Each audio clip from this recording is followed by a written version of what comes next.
घर जमाई। विकी को हमेशा किस्मत ने उसकी मेहनत से ज्यादा दिया। पैदा हुआ एक बड़े घर में, मुंह में चांदी की चम्मच लेकर, और शादी भी की एक उससे भी बड़े घर में, सोने की चम्मच मुंह में लेकर।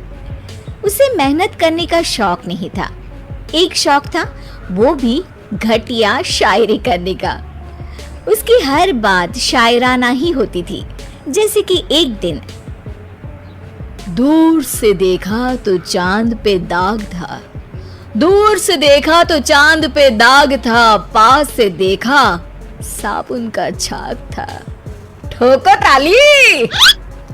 अरे ऐसी शायरी करोगे तो ताली तो पता नहीं, कोई तुमको ही ठोक देगा। शायरी वो बिल्ली है जो किसी का भी रास्ता रोक दे, और क्या मैं किल हूँ जो कोई मुझे ठोक दे।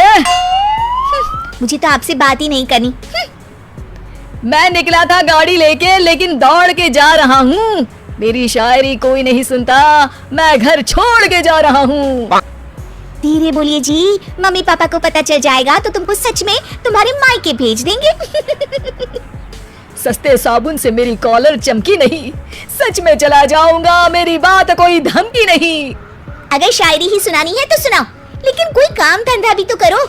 मेरे पिताजी के पास बहुत पैसा है, तो घर जमाई बन के खा रहे हो, और कल जा रहे हो ना अपने मायके, तो आज ही चले जाओ मेरी बला से। हमें तो अपनों ने लूटा, गैरों में कहाँ दम था हमें। अरे चुप हो जाओ, तुमको मिर्जा गालिब की कसम। अरे जाना है तो जाओ, लेकिन पहले मेरे मम्मी पापा से मिलकर जाओ, वरना वो क्या सोचेंगे। लेकिन विकी अकेले ही अपनी कार लेकर अपने मायके यानी कि अपने खुद के घर पहुंच जाता है। अरे बेटा, तू अचानक, बहू कैसी है? अरे माँ, बहू तो बिल्कुल बदल गई है, मुर्गी हाथ से निकल गई है। अरे क्या हुआ बेटा? उसकी आती नहीं है, मेरी जाती नहीं है, मैं करता हूँ शायरी, उसे भाती नहीं है। मेरे पास उसका फोन आया था बेटा, सही कह रही है वो, तुमको काम करना चाहिए तभी तो इज्जत मिलेगी। घर जमाई बनके सास ससुर के पैसों पर कब तक ऐश उड़ाते रहोगे? मेरी जिंदगी में हर तरफ से उंगली हो रही है, फोन पर मेरी चुगली हो रही है। अरे चुगली नहीं कर रही थी बहू, वो तेरा भला चाहती है बेटा। सूखे हुए कपड़े को भी गीला कह रहे हैं लोग, चुगली करने को मेरा भला कह रहे हैं लोग। ठोको ताली। ये सुन के माँ अपने हाथ से अपना सर पीट लेती है। अरे माँ, ताली की जगह माथा क्यों ठोक रही हो? बेटा तू ना आराम कर, तेरे पिताजी भी आने वाले हैं, खाना लगा देती हूँ।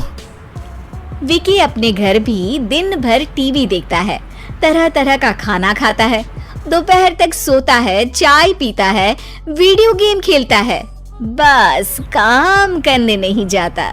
घर में नौकर चाकर है तो बिस्तर से हिलने तक की जरूरत नहीं पड़ती। कई बार तो विकी अपने नौकरों को बिठाकर शायरी सुनाता रहता। कब जाओगे बेटा? अरे कैसी बात कर रहे हैं डैडी, क्या आप मेरे फादर नहीं? आप मुझे भगाना चाहते हैं क्या? ये मेरा घर नहीं।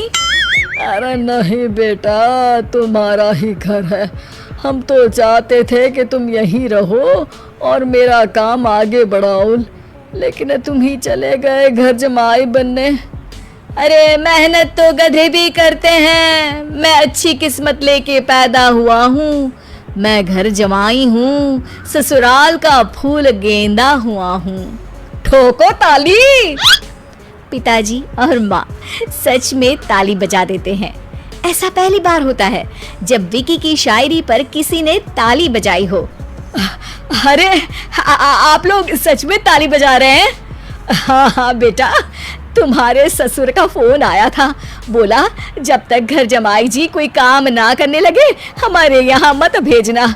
अब तू तो काम करने से रहा और तुझे रहना भी है हमारे घर में ही, करेगा भी शायरी ही, और बार बार ठोको ताली बोलेगा तो आदत डाल ही लेते हैं ताली ठोकने की। विकी उसी वक्त खड़ा होता है और बहुत गुस्से में सीधे ससुराल के लिए निकल जाता है। फिर से आ गए? लेकिन सुमन को देखते ही विकी पिघल जाता है। अब सुमन, आई एम सॉरी, आज से ना मैं सिर्फ शायरी ही नहीं बल्कि काम भी करूँगा। तुम अपने ऑफिस में बात कर लेना, कोई भी मेहनत का काम कर लूँगा। मैं घर जमाई बन के रहूँगा लेकिन काम करूँगा और इज्जत से रहूँगा। मतलब सिर्फ तुम नहीं आए हो, तुम्हारे साथ तुम्हें अकल भी आ गई है। मैं अपने कारखाने का मैनेजर बनाता हूँ तुमको, कल से मेरे साथ चलना वहाँ। थैंक यू ससुर जी। थैंक यू से काम नहीं चलेगा, एक शायरी सुनानी पड़ेगी। है जरूर जरूर। ससुर के पास पैसा होते भी मेहनत जिसको भाई है, वही सच्चा दामाद है, वही अच्छा घर जमाई है। ठोको ताली। सब विकी की शायरी पर ताली ठोक देते हैं। शिक्षा, जब किस्मत आपको बहुत सारा दे दे तो उसकी कद्र करनी चाहिए और मेहनत करना कभी नहीं भूलना चाहिए।